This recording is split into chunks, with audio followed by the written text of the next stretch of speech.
Hello, we're live. Hi. And we're going to share the Peace book, Peace, Discovering Life's Harmony Through Relationships. And I'm the author, Suna Senman, and this is Tina Kentin. Yes. And we discussed last time the first few pages up to page 4. And then page 5 and 6 is really introducing yourself. There are several questions that ask you to go a little bit deeper into exploring who you are. And it's nice because I know one person who gave me feedback on the book said it was very nice to really interact with herself, to get to know herself more deeply. And I think that's the first relationship that we have, is with ourselves. So we're going to skip over to page 7, and I'm going to read here the first paragraph, and then we can go back and forth a little bit. So my reason for writing this book with you, that was one of the questions I asked here, is the reason. It's important to know why you're doing things more than how to do them. I felt as if I stood on a mountaintop at the podium in the library when I spoke about my first book, Being. My intent, as I embarked on writing these words, was to be as honest and open and raw as possible, revealing my being and also recording a reminder of inner truths to myself. The talk at the library was another exposure of my naked soul in spoken form to a small audience and a camera. I was afraid of being in the spotlight in my vulnerable state. Will people take my good intentions and judge my imperfections? Will they value the pearls of my heart or spill and trample them on the ground? The unknown was scary, yet I knew that in order to grow, I had to empty myself. And actually I want to kind of talk about that, the fear of going out there and saying things or doing what we feel called to do because of fear of judgment. I don't know if you experienced that. I would like to go back to when we are children and how is being raised, because we are told so much that you are not going to put yourself out somehow, that you are going to. I believe that it's very much not to be yourself somehow. And what you're talking about is the feeling of being naked. And we come to that because we have learned to shield ourselves somehow. Yeah. So it's like going around from the beginning. The baby is open, the child is open, Right. and then we learn that, oh, I shouldn't do that, I shouldn't do that. And then we shield ourselves.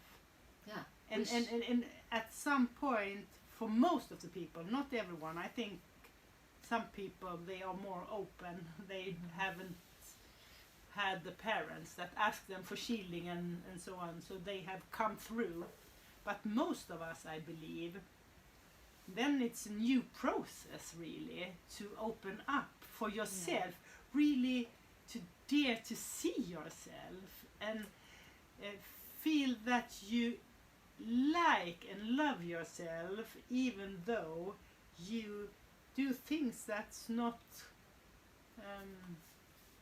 I don't know, precise how it should be or so. How you taught.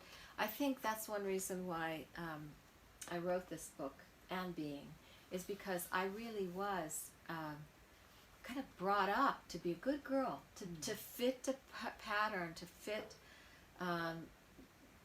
expectations. And I remember, I think the first time I went to therapy in my 20s, I was so departed from myself.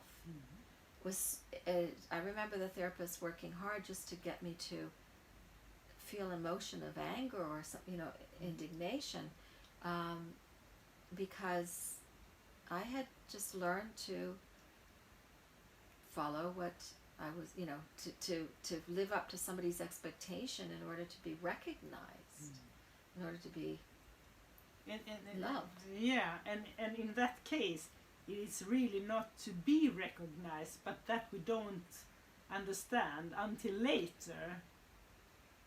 Because this, to be loved or to be recognized, if you are not yourself, then you will not be recognized because it's not you. Yeah. Right. And then you get into relationships based on this facade that you've made of yourself, and they're not real friendships because you can't be yourself. If part of yourself comes out, it's like, no, that's not you. You can't be that way. And I remember one of my daughter's friends, and she was a teen, like 15 years old. She was always funny, and everybody loved her. And she said, I'm tired of being the funny one. I want to do something else. And her friends, I know there were several girls around who says, oh, no, we love you being funny.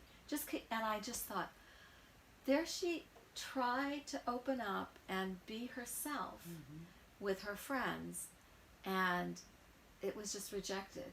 They liked this role that she played in their group, and my heart really sunk when I heard that, because I happened to be there. I don't know if I was driving them in the car or something like that, and they're in the back seat, but and that happens so much to us. It's that's what we talk about even in addictive families, and that's why they have the not only the Alcohol Anonymous, but they have the Al-Anon for the family, because you get so used to the roles that you play. That the alcoholic plays his role, and then everybody else plays their role of trying to get him to stop drinking, but they don't really want the person to stop drinking, because then they don't know what to do. They don't have a role. So the Al-Anon works with that quite a bit.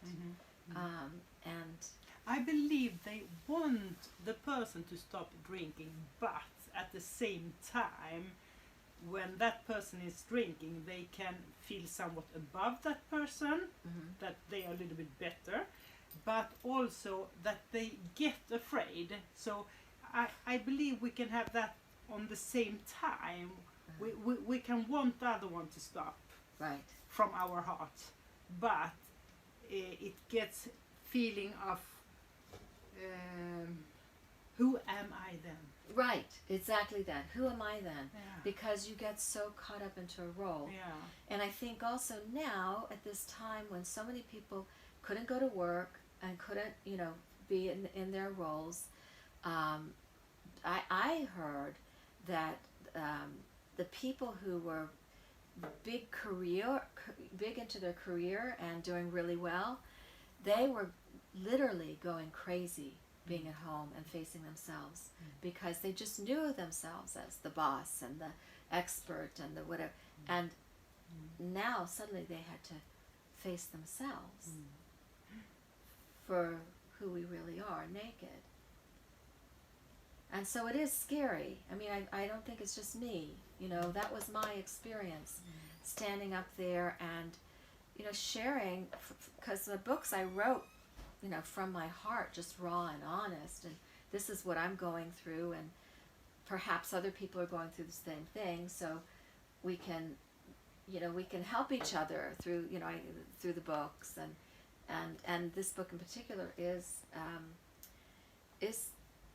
a workbook of helping that come out of the other people, or the reader. And so, it'd be nice to hear your story of feeling raw and being vulnerable and showing yourself sometime. I'd love to hear from the audience too, the readers here. Do you want to read the next paragraph? Yes. Here? Yes.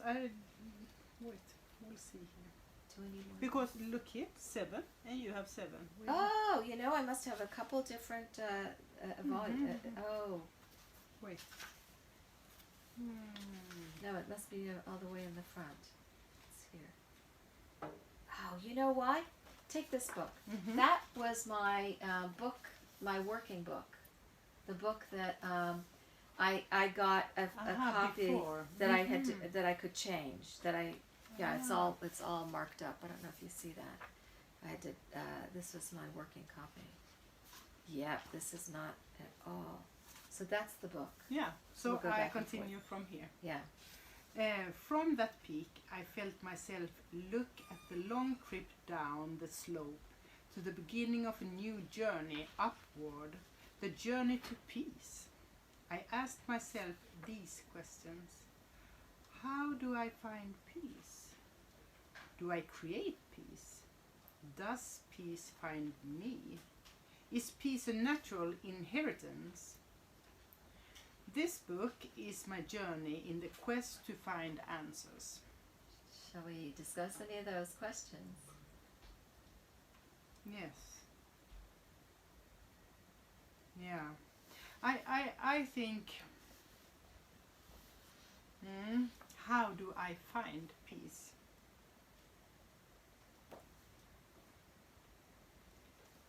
I think really that you have to go inward and really try to step out of that there is no perfect thing, that all of us is vulnerable.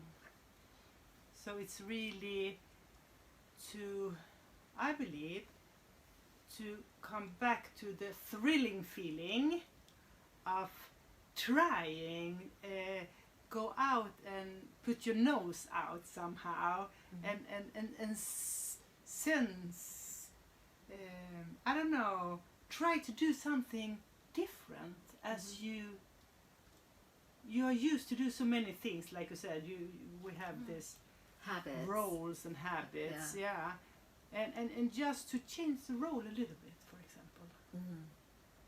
Yeah. Yes. And that's why traveling is so good and meeting new people, because you can be whoever. You know. I had an experience with when I worked with preschool children in a theater class, and they were 5 years old. And I remember two boys saying, "Oh, you know, next week Jim is coming, and Jim, oh, he's a cut up. You know, he's always making trouble and stuff like that." And then the next week, Jim came, and before the others, and he was so interested in what we were doing, and he was so engaged. But then when his two friends came in, he became the cut up, and because that's what they expected from him, just like with the girl who's supposed to be funny all the time. So yeah, so sometimes it's really good to go someplace where you're not with the normal people that you're with, that you know, and you meet new people, and you just find different aspects of yourself.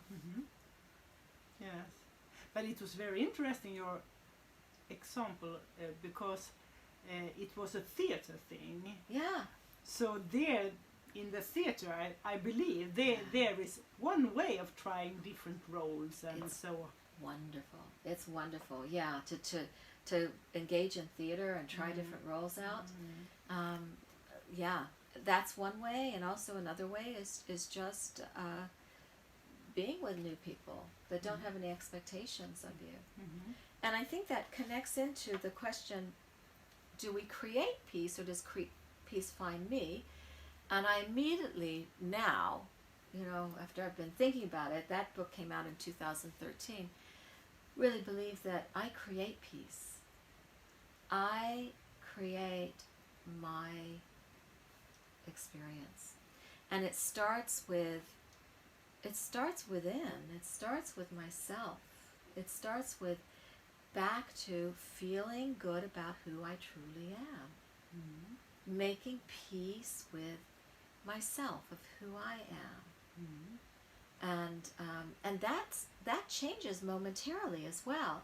So I've adapted this habit of like, when you see a little baby, a newborn baby, and you're just amazed at everything they do. Oh, look, he put his finger up his nose, how cute.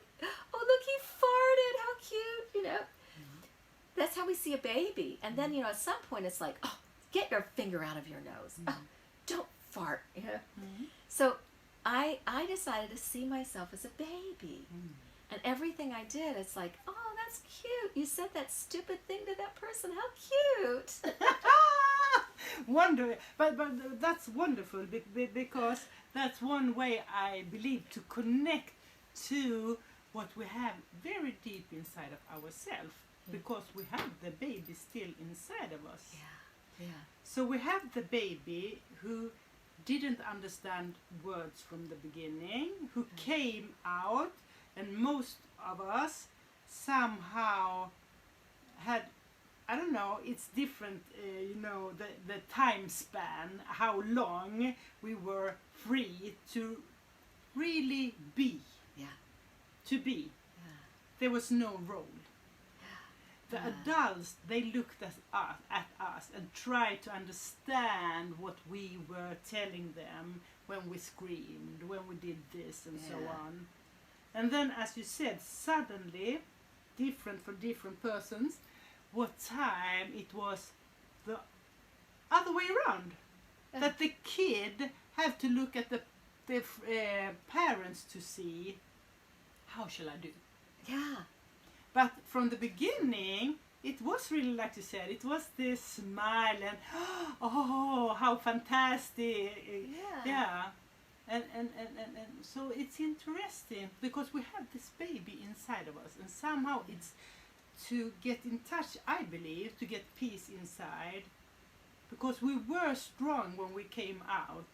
I see it when the labor, I think see it really, the delivery ward and the baby is dancing together with the mother and comes out. It's a dance together.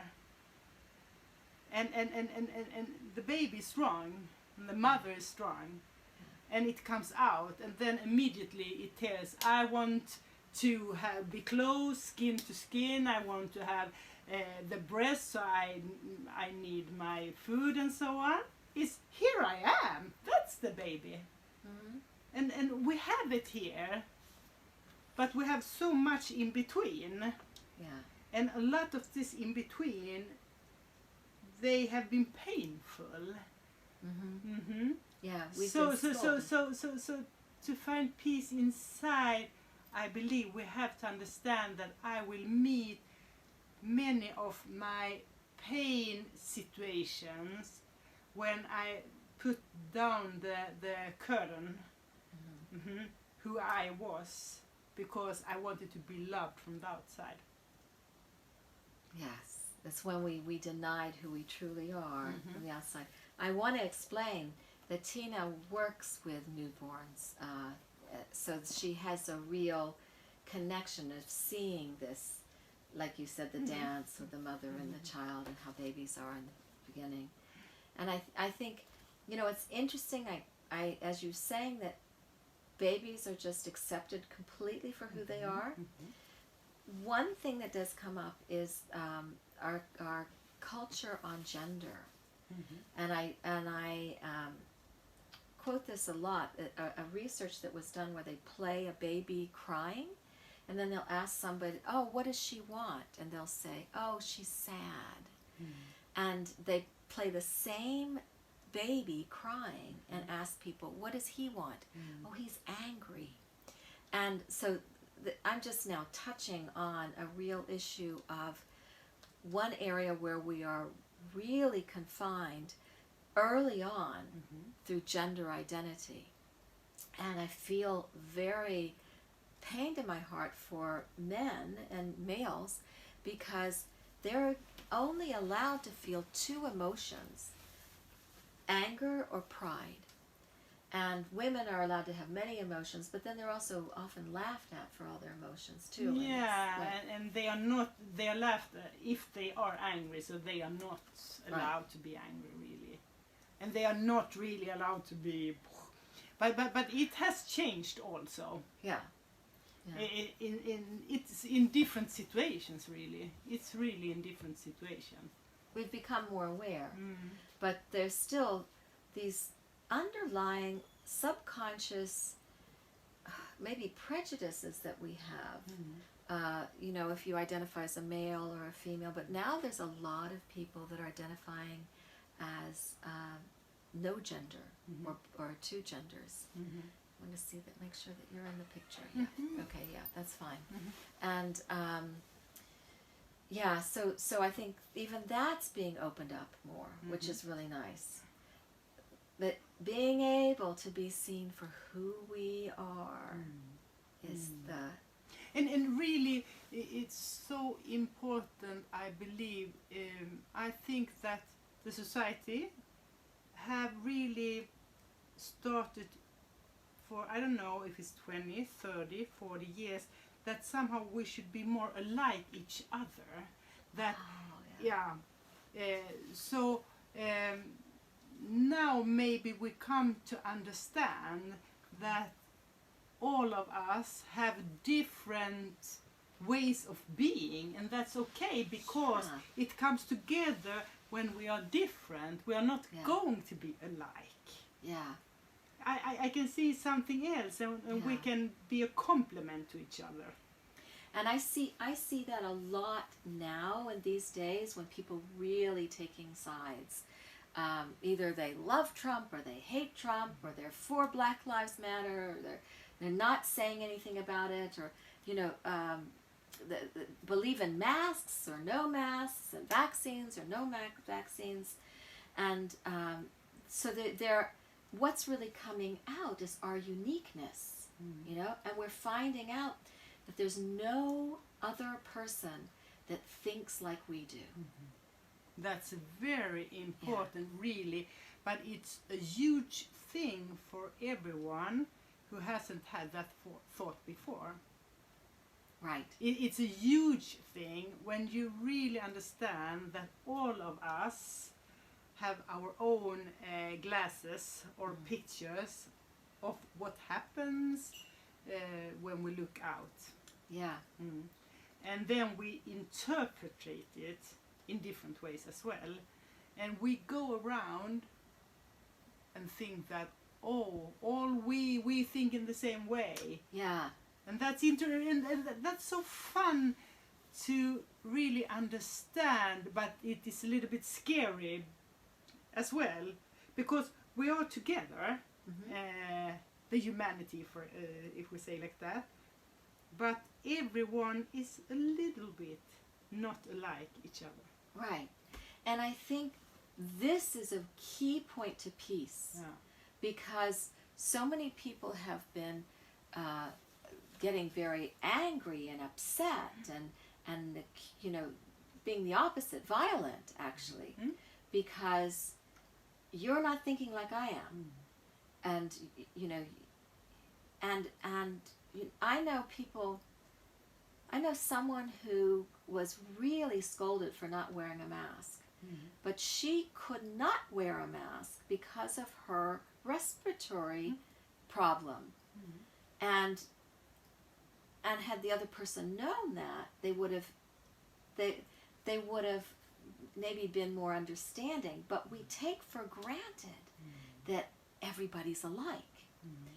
And I think a key piece to building peace is that we really recognize uniquenesses in each other, and we respect that everyone is living to the best of their ability.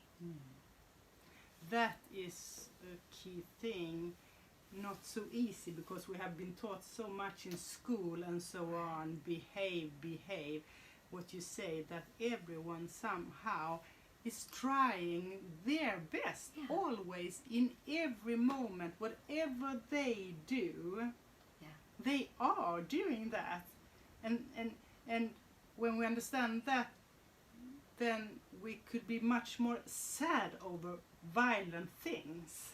Yeah. Because they are doing their best in that as well. Yeah. All of us. And I believe some of us, we are not violent in the way that, you know, the law says you go to jail, but we use our words or something like that.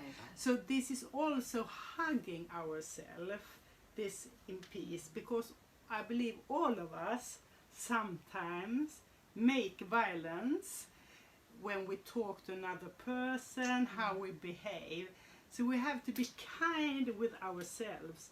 And I believe maybe the more we can be kind really with ourselves and open to try to change, then maybe it gets the space when another person does something. Wait, oh, I know it myself, yes. I maybe do not judge that fast, another person. Yeah. So I believe one key thing in peace is really space and time, and not that fast. Reactionary. Reactionary, and you know, there are so much in society now that goes so fast. We are used to computers, we are used to the phone, everything's going to go so fast. Yeah. You know, we stand in a queue in the store, oh, it has to go fast as well. Yeah. But maybe peace, it's really about to have this airy thing, and in that it's time as well.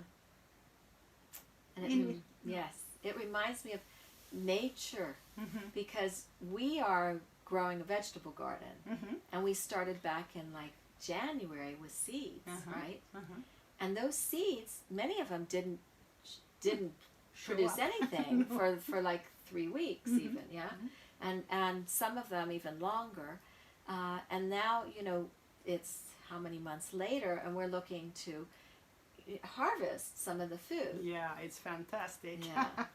But it's still, I mean, we're still waiting for tomatoes, we're still waiting for broccoli, you know, but that's nature. That nature has its time, its seasons, its, and we are nature. Yes. We're forgetting that. Yeah. So everyone and everything has its own pace somehow. Yeah. Yeah. And I believe when we go inward to ourselves, then maybe we will see that I'm too slow or I'm living too fast. I'm not that fast person. I have realized that myself. I'm a much slower person than I have been, so I have forced myself to be in a tempo. That's so interesting. And this tempo is also, yes, I need to do so many things, and otherwise I'm not that good, or so on. Oh, yeah. Yeah. And you know, in school, some of it comes from, I believe, in school, because I was not so fast in reading, and we had articles, and then we should read, and I really couldn't read that fast that I was supposed to. So I really just I just pretended. Yeah, I just pretended that I had read everything. Yeah. And I pretended for myself then as well, because that grows and grows and grows somehow. And then I started to try to be faster in everything. Yeah. Yeah, there's the pressure of that. Well, we didn't prepare that well, and I left the door open. Hope the sound's okay. Yeah. I'm going to just read this thing, that understanding that my experience is my reality. That's what's from the first book, Being. It's really about my experience is my reality. I asked myself, can my experience be peace? My answer is that I believe so. I believe that regardless of the situation, I can maintain an environment of peace through the power of the heart. I challenge myself with living the truth that Jesus spoke in his words. It is not what goes into the mouth that defiles a person, but what comes out of the mouth that defiles a person. That's Matthew 15:11. So the opposite must be true. What I express can create the peace which I yearn for. This is a frightening challenge, since I know that I have failed to produce complete peace in the past. Yet the present is a new blank page, reaching towards a future that both builds upon and remedies the past. As I embark on this journey, I grant myself forgiveness in advance for any flaw or mistake I make in the process of learning to be a manifestation of peace. And I think that last few sentences is exactly why I feel we're doing this peace book now. Because we're really at a blank slate where our old life is falling apart. And it was not a peace life. We had a lot of war going on, a lot of conflict. And we're at a point where we can build, and believing that we can build it, and also having the forgiveness in advance of any mistakes we might make. But the desire to build a peace world is what's most important. Live in peace. Yes.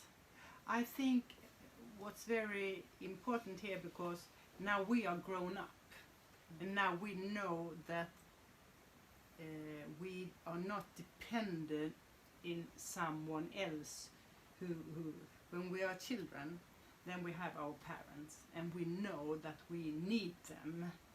So that's a very special situation.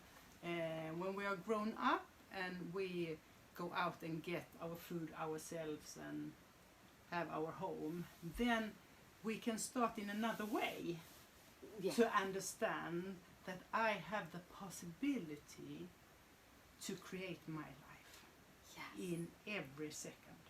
We have that as children also, but not in the real tough area, food and shelter and so on.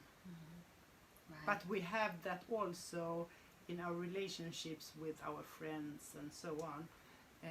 But when we grow up and move from home, then we come to another situation. So there is really a white sheet somehow, blank sheet. But then it's so easy to bring with you. And as you say, it's so much shifting in society now. So hopefully people come to realize, to make their space, to see, what do I want to do here? How do I want to live in relationship with other beings? And I think that when you bring up, like, when you're dependent on, like, your parents, and you have to do things their way, you can't really do, like, your own way, as if you were. And I think that also goes for different friends, different organizations, like even there's a work culture as well, or there's certain professional, cultures as well. And when you realize, I'm not able to be free to do what I really want in this environment, in this group of people, or this, then you can also feel, let me go to a place where I do feel more comfortable, make my own, and connect with people that you do feel more comfortable with. And it's like we were saying, everybody's unique. And it's like we respect everyone, right? Everyone's doing their best, and respect everyone. But when we find ourselves always combating and conflicting in a certain group, then maybe we don't fit in, and that's okay. You don't have to fit in. You find your place where you do fit in, and you find your group that you do fit in, and it's fine to have, I think it was Russell Brand, who was the comedian. He was talking about there's the Fox News world, you can have a Fox News and a CNN world, and these different, the world of Save the Dolphins, or the world of, and it's fine, they can all be there, but we don't expect for everybody to be in all those worlds. You find the world where you fit. Yes, but I will challenge that a little bit, because I think before you leave the group, it would be nice if you dared to see, how would I want to be in this group, and try that out, because somehow we want peace in the whole world. Right. And really it would be fine if we somehow could be in that with those people and start to respect each other, and different things can happen. But sometimes when you have tried it out, then maybe you say, oh no, it's such a battle for me, even though I'm trying out this and this.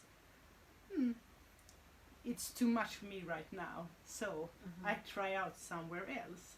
But I would really encourage everyone to try to change your way, because if we have an intention on the inside, really intention, how we would like an organization, how friends work, we have that intention, and maybe we just drop something out. Then maybe something happens, not if we ask them to change, but if we change ourselves, somehow they have to change. Yes. And sometimes it gets like you were talking about the family with alcohol, and then the other ones to try to get you back to the situation. But sometimes when you just do a little bit, something happens. It's interesting. Playing, we say that playing is for children, but I believe playing, we are doing that all the time. And I believe if we remember, we can do that in life all the time. We are trying, and we are playing, and we can have fun on the inside. And there we can be vulnerable and get this, oh, what do I do? Oh, like this, have this feeling. And then we can try to play with each other. Even though we don't say that word, because that word often is playing is not real. But we do play. It's social games. Social game, we say. We're trying things out all the time. And just to let us try things out in a new way that we are conscious about. I would like to go in this direction. I think that's really important for creating peace, allowing ourselves to play, being aware of the direction we want to go into. Wow. And our intention, if we really hold them on the inside and let them pour out, we don't need to say anything. A lot of things happens because when we have intention here, it happens with our muscles, our posture, everything. It shows up. It does. So if we dare to be open with ourselves. Honest with ourselves. And we don't need to know I'm going there. It's okay that we just want what I would like right now. Not make it that big. You can have a big dream, no problem. But you don't need to have a big dream. And then it's step by step. Really. Just in this situation. No, I'm glad. I was thinking that we are playing also. We're trying this out. Totally. And so I'm hoping that if you're listening or if you're watching this later, if you would write some comments and put your own insight into it. Let's really substantially manifest peace, a peace world. Not just a pie in the sky idea of rainbows and whatever, unicorns, but really live a real life with real situations and have peace. So I hope that this conversation has stimulated some thought within you, and we're grateful to hear from you too. So I don't know if, is there anything else you'd like to add? Yes. We it was the question this about can I create peace? I believe one way also of creating peace is really to, when you are talking with another person, really if you can open up and ask, can I say how I uppfattade. How do I understand? Yeah, how I understood you. Yes. Can I do that so you can correct me if Yeah. I didn't understand you right? That's also a way to be respectful and really want to understand, and the other one really comes out and knows that they have been heard. Yes, that's so important. I remember doing an exercise in that when we were a group of, we were in a group, and I asked everyone to introduce themselves. Mm-hmm. And as one person introduced themselves, I'd point out to another person, tell me what she said. Mm-hmm. And then I'd ask the person, did she hear you? Mm-hmm. And it was so interesting, and it was very interesting to see how different people hear. Mm-hmm. There was one woman there who was an artist. She almost didn't repeat a word that the person said. Mm-hmm. She kind of gave you a picture of what she said. Mm-hmm. And another person who was very, she repeated word for word what the other person said. But then what feeling do you get from that? Do you get when someone can put into their own words what they got from you? It's a different feeling than if somebody just repeats your words back to you. Mm-hmm. And what you think's better or worse, that's different for every It's people. a different feeling. Yeah. Yeah. So listening, it goes back to what we talked about last week quite a bit. Really listening actively. That's great. Yeah, so thank you very much. I think we've gone an hour. 45 minutes. Yeah. But that's perfect. Mm-hmm. And we look forward to seeing you next week. We'll both be here again. Mm-hmm. All right. 7:15 on Wednesdays, Central European Time. And that's 1:15 p.m. in the East Coast of the United States, and 10:15 in the morning on the West Coast of the United States, and everything else in between. All right. Enjoy today. And take care. Bye.